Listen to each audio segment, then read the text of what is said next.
2021년 10월 31일 주일을 맞이해서 사도행전 21장 7절 말씀부터 14절의 말씀을 통해 주 예수의 이름을 위하여 죽고자 하는 바울이란 제목으로 말씀을 선포합니다. 오늘은 1517년 10월 31일 날 독일의 마틴 루터가 종교개혁을 한 지 504주년째 되는 날입니다. 당시 마틴 루터는 로마 교황의 교회의 종교개혁을 위해서 자신의 목숨을 아까워하지를 않았습니다. 그리고 종교개혁의 5가지의 슬로건을 내세웠습니다. 오직 성경, 오직 은혜, 오직 믿음, 오직 예수 그리스도, 오직 하나님께 영광. 이처럼 마틴 루터가 자신의 귀한 생명을 아까워하지 않고도 종교개혁을 위해서 주 예수의 이름을 위해서 이렇게 일으킨 것은 바로 오늘 본문에 나오고 있는 주 예수의 이름을 위하여 죽고자 하는 바울 사도와 같은 바울이 깨달은 이 진리가 바로 우리 인간을 구원시키는 유일한 말씀이 된다는 것을 확신했기 때문에 자신의 생명도 아까워하지 않았다라는 거지요. 이제 인간이라면 살면서 누굴 위해서 사는가, 무엇을 위해서 사는가 하는 것은 참 중요한 문제입니다. 세상에서 자기 자신만을 위해서 별 의미 없이 사는 사람도 있지만은 또 자기가 좋아하는 것 때문에 예수님을 버리는 사람도 있더라고요. 마태복음 19장 17절 이하에 보게 되면 어떤 부자 청년이 예수님을 찾아와서 묻습니다. 내가 무슨 선한 일을 해야 영생을 얻겠나이까? 얼마나 좋은 질문인지요. 예수님은 이 청년에게 이 모든 것을 내가 지켰으니 아직도 부족한 것이 있으니 온전함을 이루기 위해서 네 가진 재물을 다 가난한 사람에게 나눠주고 나를 따르라 라고 이와 같이 말했다는 거지요. 이 부자 청년은 어렸을 때부터 자신은 철저하게 율법을 다 지켰다고 자부심을 가지고 예수님께 나와서 질문을 던졌지만 예수님께서 가진 것 다 버리고 나를 쫓으라고 했더니 결국은 본문이 재물 때문에 근심되어 돌아갔더라. 이렇게 안타까운 말씀으로 뒤에 문장이 나타나고 있다는 거지요.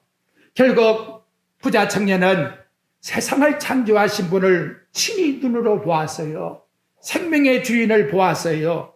만났습니다. 그럼에도 불구하고 자신의 재물 때문에 영생의 주를 포기하고 말았다는 거지요. 그런데 오늘 본문에 나타나고 있는 바울 사도는 부자 청년과는 정반대의 고백을 하고 있습니다. 오늘 본문 말씀이 나타나고 있는 13절의 하반절에 보니까 나는 주 예수 그 이름을 위해서 결박당할 뿐만 아니라 예루살렘에 죽을 것도 각오하였노라. 이렇게 말씀하고 있다는 거지요. 남은 세상 것 때문에 주 예수의 이름을 저버리고 있는데 바울 사도는 자신의 목숨을 주 예수를 위해서 순교의 제물이 된다 할지라도 기쁘고 또 기뻐한다고 이러한 고백을 어떻게 드릴 수가 있겠는가라는 거예요. 여러분, 인간은 생명이 하나뿐입니다. 천하와 바꿀 수 없는 것이 우리 인간의 생명 아닙니까? 누구를 막론하고 생명을 지키려고 하는 것은 인간의 본능이에요. 위험이 부닥치게 되면 어떻게든지 살아남으려고 하는 내 인간 자신의 모든 술수가 다 나오지요. 그래서 성령 받기 전에 사도 베드로도 예수님이 십자가 지고 가심을 보고서 한 여종이 다른 사람이 또 1시간 뒤에 한 사람이 베드로에게 와서 너 참으로 너도 예수의 같은 도당이다 라고 말했더니 베드로는 나 알지 못한다. 도무지 알지 못한다. 이렇게 3번씩이나 부인을 했다는 것 우리도 알고 있습니다. 이게 뭐냐? 인간의 자연스러운 본능이 아니겠어요? 내가 죽으려고 하는데 살려고 하는 자연스러운 본능이 베드로에게도 나타났다는 거지요. 하지만 바울 사도는 주 예수의 이름을 죽고자 한다면 육체의 죽음의 유기의 본능, 자신의 모든 것도 다 희생할 수 있는 일사각오의 정신을 가지고 그는 살아간다라고 이와 같이 말씀하고 있다는 거예요. 그러면 오늘 이 본문 사도행전 21장에서만 이러한 태도를 나타냈느냐? 그게 아니더라는 거예요. 사도 바울은 사울이 바울로 된 다음, 그가 예수님이 누군지를 안 다음 그 모든 생활이 이렇게 일관성 있게 예수 그리스도를 위해서 죽고자 하는 마음을 가지고 살았다는 것을 사도행전에서 계속해서 나타내주고 있다는 거예요. 사도행전 15장 25절 말씀에 보면 사람을 택하여 우리 주 예수 그리스도의 이름을 위하여 생명을 아끼지 아니한 자인 우리가 사랑하는 바나바와 바울을 함께 너희에게 보내기로 만장일치로 결정하였노라. 예루살렘의 공의회의 모든 회원들이 만장일치로 바나바와 바울을 이방인들에게 보내기로 결정을 했는데 이 사람은 어떤 사람이냐? 우리가 사랑하는 사람인데 이 사람은 바로 주 예수 그리스도의 이름을 위해서 생명을 아끼지 아니한 자라. 자신이 그렇게 어필한 것이 아니라 거기 모인 모든 공의원들이 다 만장일치로 그렇게 기쁨으로 바라보고 있었다는 것이 본문 속에서 나타나고 있다는 거지요. 빌립보 1장 20절에 보면 빌립보 교인들에게도 그렇게 말해요. 지금도 전과 같이 온전히 담대하여 살든지 죽든지 내 몸에서 그리스도가 존귀하게 되게 하려 함이라. 이렇게 말씀하고 있답니다. 그리스도께서 존귀하기만 된다면 나는 이 시간 지금 죽어도 살아도 아무 관계가 없다. 그분의 영광만 위해서라면 나는 모든 생명까지도 포기할 수가 있다. 이것이 바울의 신앙의 고백이라는 거지요. 그러면 그 다음은 어땠느냐 그 말이에요. 바울이 순교하기 직전 3개월 전에 사랑하는 아들 디모데에게 디모데 후서 3장 6절과 7절에서 말씀을 해줍니다. 전제와 같이 내가 벌써 부어지고 나의 떠날 시각이 가까웠다. 나는 선한 싸움을 싸우고 나의 달려갈 길을 마치고 믿음을 지켰으니 바울 사도에게 있어서는 로마 옥중에 있다 할지라도 순교하기 직전에 있다 할지라도 예수 그리스도를 위하여 죽는 마음이 변하지 않고 그대로 그 마음을 가지고 순교를 당했다는 것을 우리에게 일깨워주고 있다는 거지요. 제가 이렇게 여러분에게 말씀하면 죄송합니다마는 내 마음속에 반발 심리가 생깁니다. 인간의 육체의 본능이기 때문에 목사님 어떻게 그렇게 세상을 살면서 예수를 위해서 죽고자 하는 마음만 가지고 살겠습니까? 세상에 살아가면 가정도 있고 육신도 있고 자식도 있고 내 앞다리 앞도 세상 어떻게 살 것인가라고 하는 세상의 삶도 있는데 육체의 만족은 아무것도 누리지 않고 맨날 예수만 위해서 죽기만 하고 그렇게 살아가는 겁니까? 분명히 여러분 말합니다. 그런 마음을 누구나 가지고 있는 거지요. 이게 뭐냐? 인간의 본능의 소유예요. 본능의 심리예요. 누구든지 다 가질 수 있습니다. 바울도 그런 심리를 가졌다고 고백을 해요. 로마서 7장 21절부터 24절에 보면 그러므로 내가 한 법을 깨달았노니 곧 선을 행하기 원하는 나에게 악이 함께 있다는 걸 알았다. 내 속사람은 하나님의 법을 즐거워하는데 어떻게 내 지체 속에 다른 법이 들어와서 내 마음의 법과 이렇게 싸우고 있느냐. 오라, 나는 공고한 사람이로다. 솔직한 인간의 마음의 심리를 다 그대로 성경 말씀을 통해서 우리에게 나타내주고 있다는 거예요. 그런 면에서 볼 때에 어떤 생각이 드느냐. 목사님이 말하고 있는 예수를 위해서 죽고자 하는 마음은 몇몇 특별한 사람들이나 하는 것이고 그리고 순교자들이나 그런 마음을 하는 것이지 오늘날 코로나 바이러스로 인해서 이렇게 어려운 시대에 살고 있는 어려움 속에서 어떻게 그런 마음만 가지고 살아가겠습니까? 라고 얼마든지 말할 수가 있다는 거지요. 그런데 그렇지 않다는 거예요. 왜? 사도행전 26장 29절에 가보면 계속해서 사도행전에서는 바울의 이런 복음의 심리를 우리들에게 가르쳐 줍니다. 베스도라고 하는 왕 앞에 섰어요. 그런 이 베스도는 사도 바울이 지식가라는 걸 알지요. 그래서 하는 말이 뭐냐? 바울아, 네 많은 학문이 너를 미치게 만들었구나. 어떻게 그렇게 훌륭한 당신이 이렇게 예수만 위해서 죽고자 하느냐? 너 미친 사람으로 만들었다. 근데 바울이 이에 대해서 뭐라고 대답을 했느냐? 그 말이. 그래서 한 말이 말이 적으나 많으나 당신뿐만 아니라 오늘 내 말을 듣는 모든 사람이 다 이렇게 내가 결박되는 것 이것 외에는 나와 같이 되는 것이 정말 소원이라고 이렇게 여러분 고백을 드리고 있다는 거예요. 현재 내가 결박당하는 것 이것 말고는 모든 이 땅에 우리가 하나님의 성도들이 다 같이 이와 같이 내 마음처럼 예수 그리스도를 위해서 죽고자 하는 마음 가지는 이것이 내 마음의 소원이라고 그렇게 베스도 왕에게 대답을 하고 있더라는 거예요.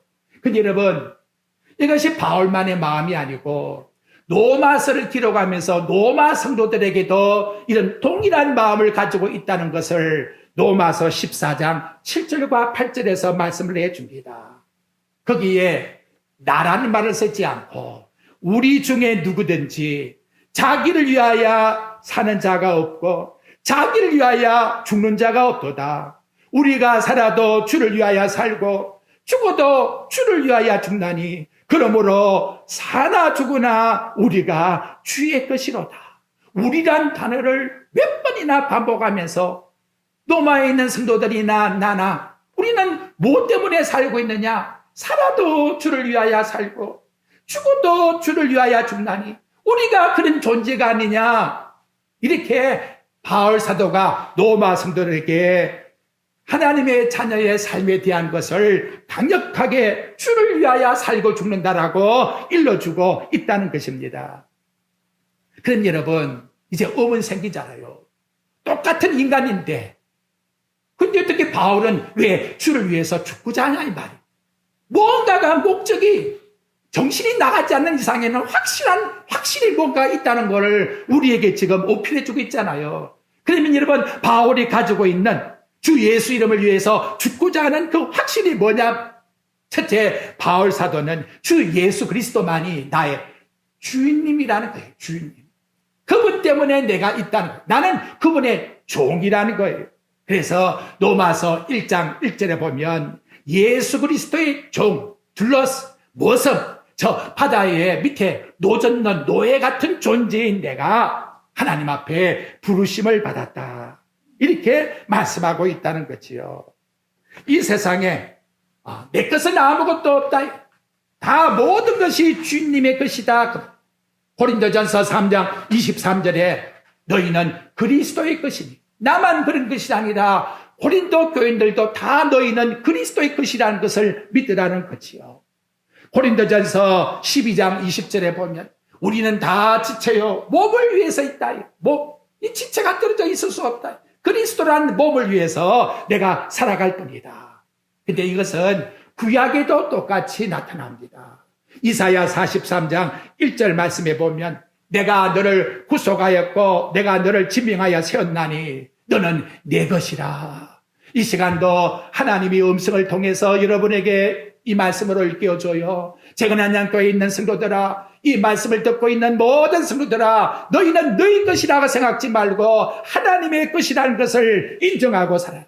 하나님의 것입니다. 하나님이 나의 주인님이십니다. 그러므로 주인님의 뜻대로 살든지 죽든지 하옵소서. 이것이 우리가 살아가는 하나님 앞에서의 신앙 고백이라고 말씀합니다. 바울은 두 번째로 우리 성도들이 가지고 있는 시간이라는 것이 내가 살아가는, 내가 주관하는 시간이 아니라 주님이 주관하는 시간이라는 것을 믿었기 때문입니다. 인간의 개인의 역사나 국가의 역사나 세계의 모든 만사가 다 주인 되신 그분이 시간의 작정 속에 다 하나님께서 계획해 놓았는데 그 계획대로 이 땅에 이루어질 뿐이라는 것이죠. 사도행전 17장 26절에 보면 인류의 모든 족속을 한 혈통으로 만드사 온 땅에 살게 하시고 그들의 연대를 정하시고 거주의 경기를 한정하셨나니 한평에서 한 치도 더 나갈 수가 없어요. 하나님이 한정해서 딱 우리에게 규격대로 하나님이 우리에게 살지까지 만들어 주셨고 우리의 기간도 우리의 연한도 딱 만들어 주셨다는 거예요. 그래서 지혜의 왕 솔로몬은 전도서 3장 1절에서 말씀합니다. 범사에 기한이 있고 천하만사가 다 때가 있나니 날 때가 있으면 죽을 때가 있고 심을 때가 있으면 심은 것을 뽑을 때가 있고 이와 같이 여러분 모든 만사가 다 소홀하게 인생이 그냥 살면 사는 대로 살아가는 것이 아니라 하나님은 1초라도 틀림없는 그 시간 속에서 하나님의 뜻이 이루어지고 있다는 것을 기억해야 돼요. 솔로몬 왕은 이걸 알았어요. 잠언 16장 1절에서 말해요. 인간은 경영을 하고 있으나 그 경영의 모든 응답은 하나님께서 행하시느니라. 잠언 16장 23절의 말씀에 보면 제비는 인간이 뽑는다 할지라도 제비가 뽑아서 나오는 결과는 하나님이 이루신다라고 잠언 16장 33절에서 말씀을 합니다. 마태복음 10장 29절에서는 하나님이 친히 이 땅에 오셔서 참새 2마리가 한 아사리온에 팔린다 할지라도 하나님이 허락지 아니하시면 절대로 팔리는 법이 없다는 거예요. 그 팔리는 순간 그 한치의 시간도 하나님께서 모든 것을 하나님의 뜻 가운데서 이루고 있다고. 여러분 시간의 주관자가 하나님이신 것을 믿으십니까? 여러분이 아멘 하신다면 세월을 아끼십시오. 그것이 바로 사도 바울이 에베소 5장 16절에서 우리에게 말씀하신 것입니다. 아울러 우리 성도들이 가지고 있는 모든 물질도 다 우리 주님의 것이라는 것을 고백해야 돼요. 골로새서 1장 16절에서 말씀합니다. 만물이 그에게서 창조되되 세상의 모든 것이 그로 말미암아 창조되었느니라. 세상의 모든 만물이 다 주님 것이라는 거예요. 그래서 학개서 2장 8절에 보면 은도 내 것이요 금도 내 것이라 만군의 여호와의 말이니라. 여러분이 차고 있는 금도 은도 다 하나님의 것이라고 우리에게 말씀해 주고 있다는 거예요. 이걸 누가 알았느냐? 욥이 고난 가운데서 알았다는 거지요. 온몸에 상처를 입고 가산이 다 없어지고 자식을 잃은데도 불구하고 주신 자도 여호와시요 취하신 자도 여호와시니 여호와의 것이니이다라고 욥기 1장 21절에서 고백을 드리고 있다는 거예요. 이걸 다윗 왕은 알았기 때문에 많은 재물이 들어와도 하나님 앞에 나와 바치면서 역대상 29장 14절에서 말씀해요. 우리가 주의 손에서 받은 것을 주님께 드릴 뿐이니이다. 모든 것이 다 주님의 것이니이다. 이런 신앙의 고백이 살아도 주를 위하여 살고 죽어도 주를 위하여 죽나니라고 하는 신앙생활에서 나오는 삶이라는 거지요. 뿐만 아니라 그리스도가 생명의 주인이라는 거 정말 중요한 것이요. 사도행전 3장 15절에 보면 베드로가 유대인들에게 그걸 가르쳐준 거예요. 생명의 주를 너희들이 십자가에 죽였나니라. 생명의 주가 누구냐 그 말이에요.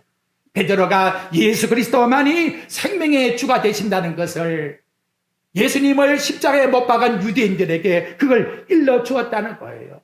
여러분 예수님이 오시기 1000년 전에도 다윗은 시편 16장 11절에서 나의 생명의 주께서 이렇게 정언하고 있습니다.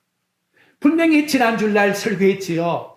그리스도가 누구의 자손이냐? 다윗의 자손이냐? 그러면 어떻게 다윗 왕이 그분을 주라고 했느냐?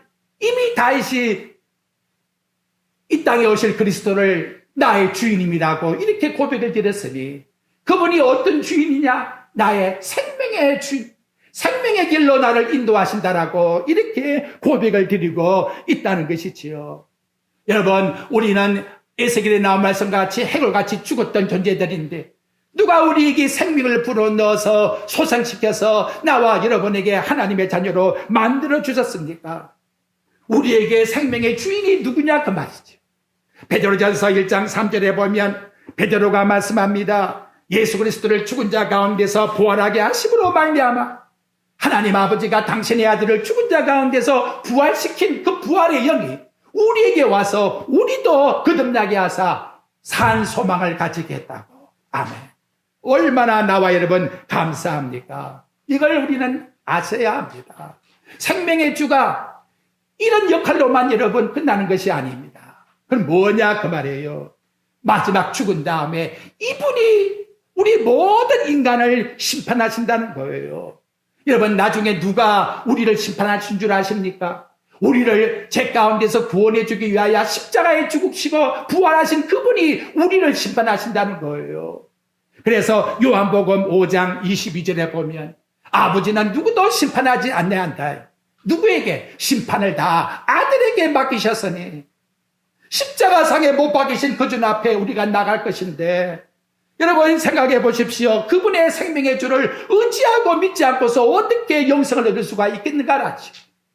로마서 8장 1절에 말씀하지요. 그러므로 이제 그리스도 예수 안에 있는 자에게 결코 정죄함이 없느니라. 아멘. 여러분 그리스도 예수 안에 있지 않고서는 결코 생명의 길로 나아갈 수가 없다는 거예요. 사울 때에는 이걸 몰랐기 때문에 나아가서 박해했어요. 스데반 집사 죽이는데 앞장서서요. 그러나 다메섹 도상에서 예수 그리스도가 주란 사실, 생명의 주가 되신다는 것을 깨달은 다음에는 이분을 위하여 나는 생명에 조금 더 아까움이 없노라. 살아도 주를 위하여 죽어도 주를 위하여 이 세상의 생명의 길을 나에게 가르쳐 주었으니 이보다 더 가치 있는 삶이 어디 있나요?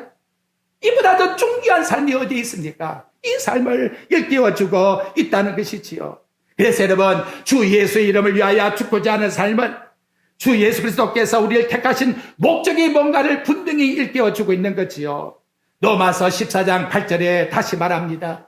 우리 중에 누구든지 자기를 위하여 사는 자가 없고, 참 이걸 보면 내가 너무 부끄러워요.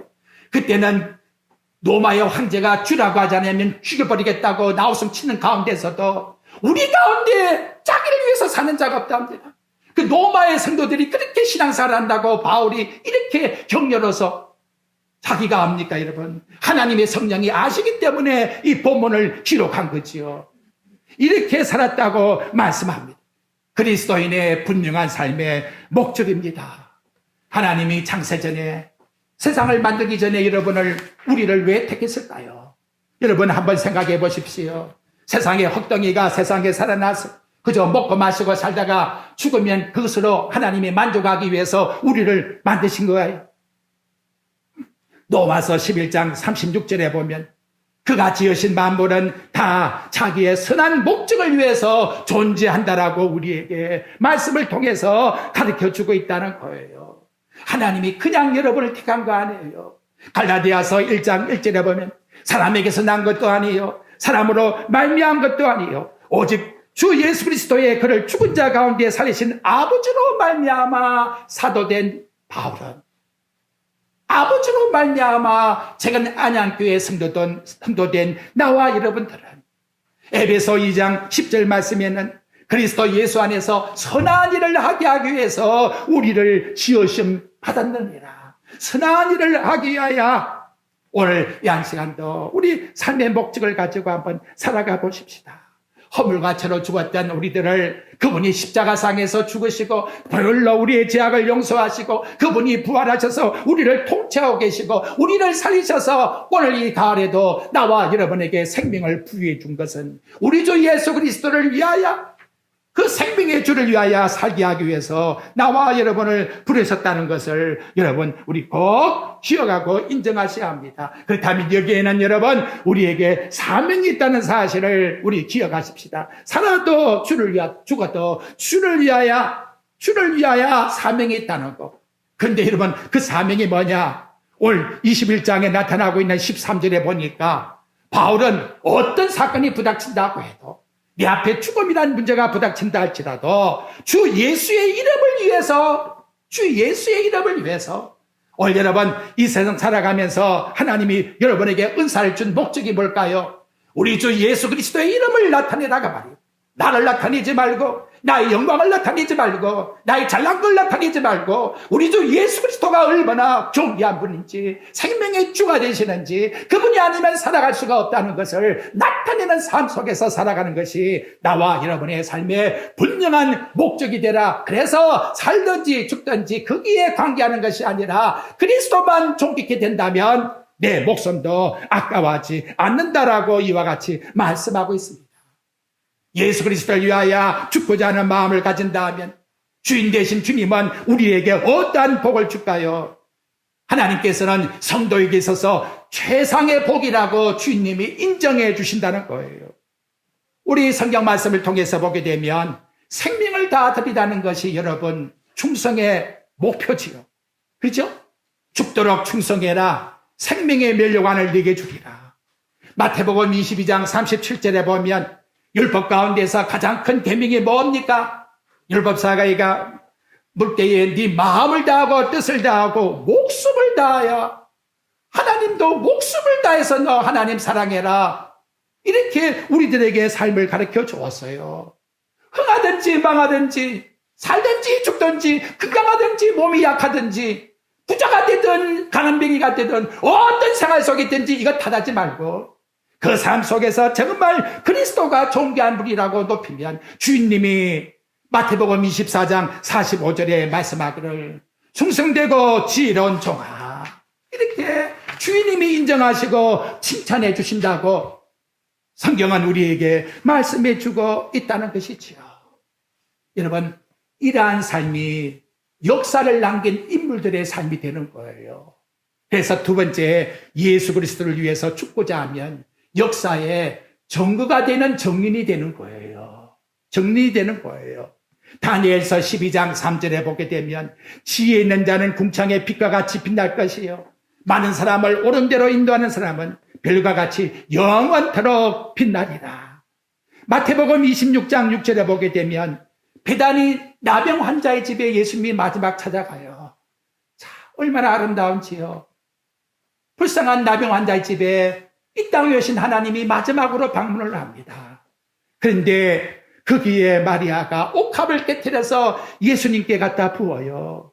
그랬더니 옆에 있는 제자들이 뭐라고 하는 그 비싼 것을 왜 갖다가 붓느냐고. 가난한 사람에게 주면 300데나리나 되겠는데 우리 돈으로 3천만 원 넘는 그 비싼 돈을 갖다가 왜 그렇게 허비하느냐. 예수님께서 말씀하십니다. 그대로 두어라. 이 여자가 향유를 붓는 것은 내 장례를 위함이라.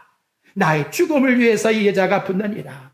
그리고 나서 하신 말씀이 있어요. 내가 진실로 아멘 틀림없다 이렇게 말하노니 온 천하에 어디 있든지 이 복음이 전파되는 곳은 이 여자가 행한 일도 말하야 그를 기억하리라.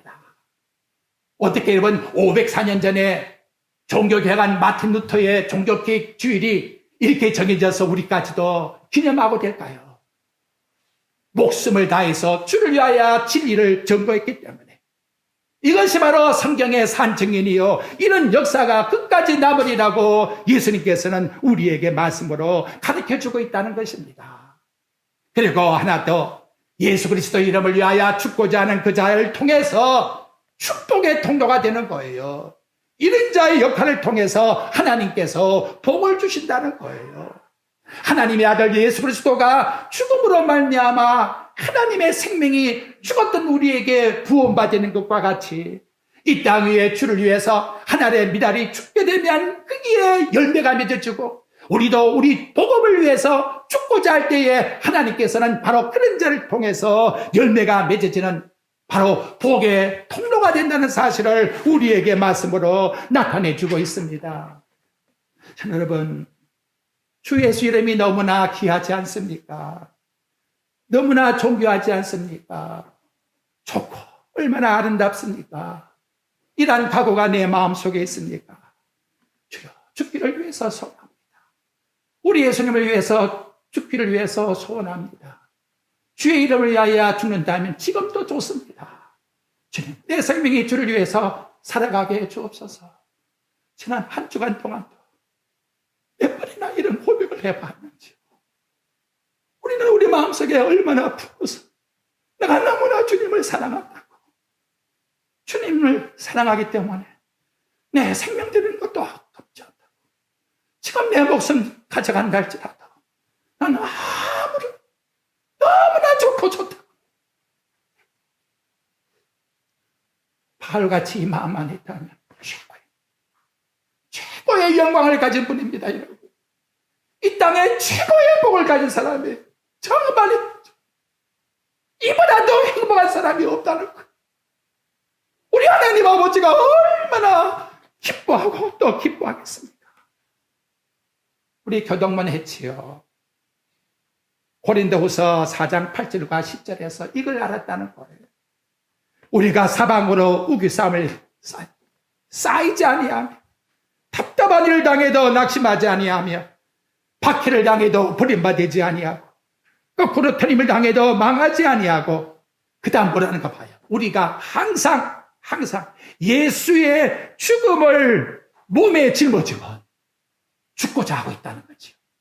몸에 짊어지면 예수의 생명이 우리 몸에서 나타나게 하려면, 내 몸에서 예수의 부활의 영의 역사가 일어나려면 내가 예수를 위해서 죽고자 하는 마음, 그리스도를 위해서 죽은 자가 부활하는 거예요. 이 마음을 가지고 사는 것이 뭐냐? 바로 믿음이라고 오늘 우리에게 말씀을 통해서 나타내주고 있다는 것입니다. 그래서 나와 여러분 결론을 맺으십시다. 정말 영광스러운 부활을 바라보고 있습니까? 정말 죽은 다음에 천국이 있다는 사실을 알고서 예수를 믿고 있습니까? 내가 지금 살고 있는데 그 다음은 한번 생각해 봅시다. 내가 지금 이 땅에 죽는다면 그 다음은 어떻게 될까요? 대통령도 죽더라고요. 그 다음은 어떻게 됩니까? 절간에 가야 될까요? 안타깝습니다. 하나님의 택자가 아니면 이 영광스러운 부활을 누가 차지하겠습니까? 우리에게 이 놀라운 하나님의 영광의 부활의 복을 주었으니 뺏겨야 될까요? 우리 예수같이 어리석은 자가 되지 맙시다. 이제 우리의 모든 동작은 오직 주 예수 그리스도의 이름으로 나타났다는 것. 아무리 근심이 있고 걱정이 있고 우기싸움을 당하고 내 속에 답답한 일을 당하고 내가 낙심하여 어려운 일을 당한다 할지라도 내 마음에는 부활하신 주의 생명의 역사가 성령을 통해서 이루어지고 있다는 것. 이 마음을 가지고 확신하고 살아가면 아무것도 걱정할 일이 없습니다. 이것이 바로 오늘 바울이 우리에게 일러주는 믿음이라고 성경은 말씀합니다. 아무쪼록 우리 살아갈 때에 하루에 수십 번씩 해옵시다. 생각만 뜨면 그저 주여, 주를 위해서 죽고자 합니다. 그 다음 일을 생각해 봐요. 내가 진심으로 우리 주를 위해서 죽고자 하면 어떻게 길이 막히겠습니까? 하나님이 선한 길로, 형통한 길로, 그래서 푸른 주장으로 쉴만한 물가로 인도해 주시는 하나님, 우리를 인도하시는 그 놀라운 영적인 하나님의 그 삶의 역사를 이 현실 생활 속에서 체험하면서 여호와 하나님, 우리를 구원하신 그 하나님께 영광을 돌려드리는, 주여 죽고자 합니다, 주님 뜻대로 하옵소서라고 하는 마음을 가지고 살아가는 나와 여러분의 신앙이 꼭 되시기를 주의 말씀으로 축원드립니다.